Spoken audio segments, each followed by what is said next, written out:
சங்கிலியை அடித்துக் கொண்டு சென்ற அந்த நபர்களை எல்லாம் கண்டுபிடித்து இந்த ஆட்சி முடியத்துக்குள்ளாது எங்களுக்கு அந்த பொருளை வந்து சேருமாறு புதிய மாவட்ட கண்காணிப்பாளர் கவனத்துக்கு கொண்டு வந்து இந்த ஆர்ப்பாட்டத்திலே பங்கேற்றிருக்கக்கூடிய மாவட்டத்திலிருந்து 3 தொகுதியிலிருந்து வருகை தந்திருந்த அத்தனை பேருக்கு நெஞ்சார்ந்த நன்றிகளை தெரிவிப்பதோடு வியாழக்கிழமை வருகின்ற 7ஆம் தேதி காஞ்சிபுரம் காந்தி ரோடிலே புரட்சி தலைவர் அம்மாவுடைய 76வது பிறந்த நாள் விழா பொதுக்கூட்டம் நலிந்தோருக்கு நலத்திட்ட உதவிகள் வழங்கக்கூடிய கூட்டமாக நடைபெற இருக்கிறது.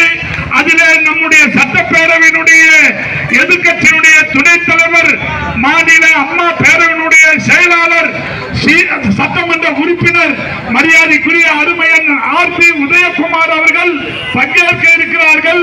அந்த நிகழ்ச்சியிலே மாவட்ட கழகத்தினுடைய சார்பாக தெரிவித்து இந்த ஆர்ப்பாட்டத்திலே பங்கேற்ற வெறும் திரளாக இங்க வருகை தந்திருக்கக்கூடிய கழகத்தினுடைய அத்தனை பொறுப்பாளர்களுக்கும் இங்கே நம்முடைய மக்களை